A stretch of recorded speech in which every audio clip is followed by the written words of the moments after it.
What's up, everybody? Welcome back to the Soul Break. Thanks for stopping by my channel. So it seems like the luck has been turning my way lately. As you can probably tell, I have the Air Jordan 1 Shadow 2.0s in hand. These released yesterday, and I did not hit on these on my account. But two of my friends were able to hit on their accounts, and they were nice enough to gift me these pairs for retail. And if you've been watching my channel for some time now, I'm a huge Air Jordan 1 fan. And like I say all the time, to be able to cop Air Jordan 1s is such a blessing. And, I feel so lucky to have this pair in my collection. Now, by the time you're watching this, this pair is probably going to be gone because I've decided to just flip one pair and then keep the other one in my collection, which I'll probably be wearing really soon. But anyways, this is just a really fresh pair of Air Jordan 1s, and I'm really glad that I have them. So yeah, let's just dive right into the shoe.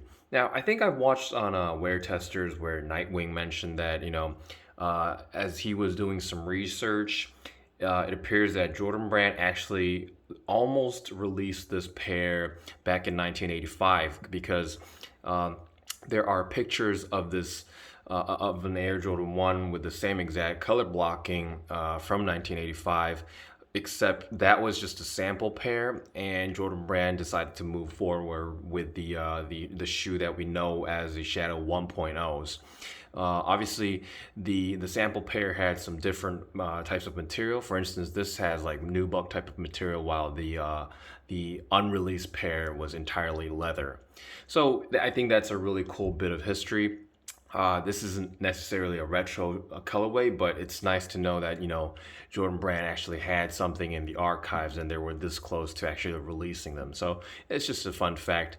Anyways, as the name of the shoe suggests, the upper is created using this entirely gray nubuck material as well as like black leather panels. So on the mid panel, we've got that matte black leather here, kind of grained. And I know a lot of people have been complaining about the quality of this pair, but I'm not mad. I think I've grown pretty used to the leather quality on the recent Air Jordan 1 releases. It's nothing like fancy, it's nothing like premium, but it does still have some give. It's nothing like super plush or anything like that. It's just I think it's okay. It's very doable. You're never gonna get like not for resale or like shattered backboard quality on these, but I don't think there's anything too wrong with it. And then that black mid panel is accented by this nice light gray, shadow gray Nike swoosh. And the nubuck used on this part is very smooth. I would say the nubuck here is quite similar to what we've seen on the University Blue pairs, except for the fact that I think this pair has like fewer glue marks or anything like that. The University Blue pairs did have some like quality control issues, I think, because a lot of people were complaining about like multiple glue marks on their pairs. I've been pretty lucky with my pair, but it is what it is. Now on the towards the front of the shoe, you've got that another panel of this light gray nubuck material with these shiny gray threads used to outline the this leather panel. And then on the toe area, you've got that more of that gray nubuck material for the toe cap here. And then I think this is probably one of the most controversial parts where people have been complaining about the leather quality on the toe box. Now it is pretty stiff, but to be fair, it does have some give. I think people aren't too happy about this leather quality because it's not tumbled. But what I can say from my experience is that I think the leather is pretty similar to what we've seen on the Rush Shadow or the Patina pair. It's just that had like a kind of like a tumbled effect, while this doesn't. So I think people are like kind of falsely thinking that has better leather quality, while I'm pretty sure that like Jordan Brand used basically the same leather, just like they did like different finishing on those different models. So yeah, again, I'm not complaining. It's nothing too premium, nothing too shabby. It's just this regular Air Jordan 1 type of quality that we've been seeing as of late. Now here you've got that typical Air Jordan 1 nylon tongue, all in that shiny black finish, as well as the OG laces, partially factory laced onto the shoe. And on the eye stay, you've got more of that light gray nubuck material. And then you got the lace holes punched throughout. And on the tip of the tongue, you've got that nice black nylon tongue tab with the Nike Air branding, all embroidered in gray. And I think that's a really clean touch. I think this is pretty much the same deal for the 1.0. I don't own that pair. I really want to cop a pair. It's just that the resale price on that is pretty crazy. And I've been told that when the 1.0 was released, I think it was really easy to cop those. At least where I live, I've been told that the 1.0s actually hit the outlets. So right now, I'm kind of on the fence. I really want to cop a pair from my collection and just like kind of wear them.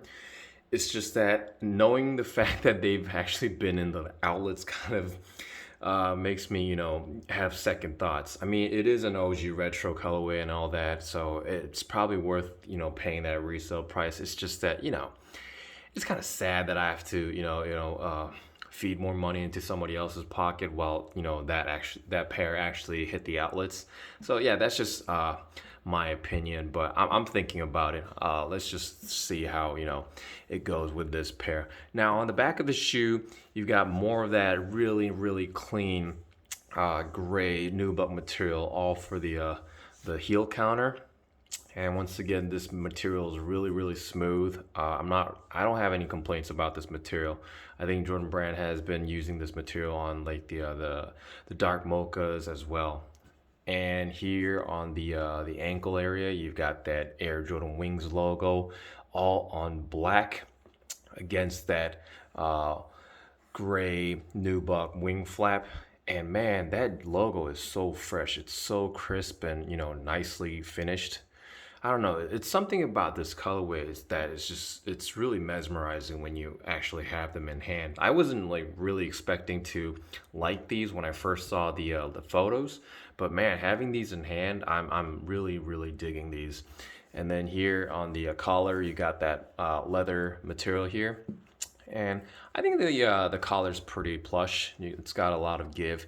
I think it's really the way that they finished it. It makes people think that these aren't that great in terms of quality, but I kind of disagree. I think Jordan Brand did whatever they do just on a regular basis. So it is what it is. Now on the medial side, it's basically the same deal.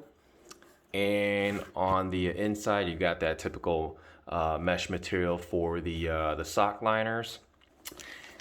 And then the insole is basically that kind of black felt material. You can't really see it, but you got the black felt material with the Nike Air branding in light gray here.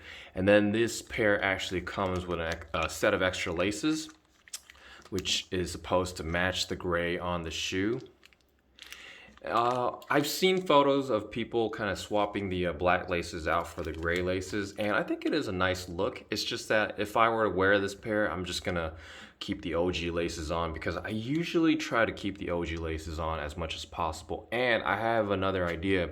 I think I'm actually gonna put this set of laces on my Hyper Royals that I picked up recently, and I think that would really go well and make the shoe pop a lot more because this gray is really pretty similar to the gray materials that we see on that Hyper Royal model. So yeah, I think it should really go well. Now the midsole is that typical crisp white rubber midsole. And then we've got that typical Air Jordan 1 outsole with a circular traction pad in the forefoot area. So yeah, overall, this is a really clean pair. And I feel really lucky to have, cop this pair for retail once again. And, since I have two pairs laying around, I'm just going to keep one pair and probably wear it really soon. And I'm probably going to have to get rid of this pair. I don't think the resale price is that crazy. It might go up eventually towards the fall or the winter season, but I think it's like maybe like 50 to $70 on top of retail, but I'm just gonna get rid of it and then try to see if that I could put that money towards a different pair that I want. I'm still kind of trying to decide whether I want to cop the Travis Scott 6, the British khaki pair. I'm not really sure if I'm gonna add that to my collection, but it's just that whenever I get the chance, I'm just trying to put aside some extra cash for shoes, just to kind of save up for that Grail shoe. But anyways, yeah, sizing wise, Air Jordan 1s just are basically the same deal for every model. I go true to size and I have no problem with that. But if you do want that extra wiggle room in the toe area, you might want to go half a size up. But I go true to size with all my AJ1s and I have no problem. Wearability wise, this should be a really, really easy shoe to pull off. I know a lot of people are kind of like moving away from black toe caps or toe boxes these days, but I think this is a really simple colorway. It should probably go well with any sort of outfit. You could just wear them with the shorts in the summertime. You could also wear them with like athletic wear, and I think these would even go well with like khaki pants, to be honest. So yeah, wearability wise, it really should not be a problem. Now, once again, the resale price isn't too crazy right now. And if you're a huge fan of Air Jordan 1s, I think this would be a nice time to just kind of like pull the trigger and cop a pair for personal wear. So yeah, this is one of the better colorways to release this year. And again, this has like a sort of like a quasi backstory to it, and I think that's pretty special. I'm not really sure if Jordan Brand intended it, but the fact that you could find images of like an unreleased pair with the same colorway, I think that's pretty cool, just to have that in your mind. So anyways, yeah, that's basically it. I have another pair of retro Jordans to review, so I gotta move quickly. But anyways, I really hope you enjoyed watching this video, and if you enjoyed watching this video, please hit that subscribe button or that like button. It really, really helps my channel grow, and I'll be back really soon with another video, so stay tuned for that. Thanks for watching.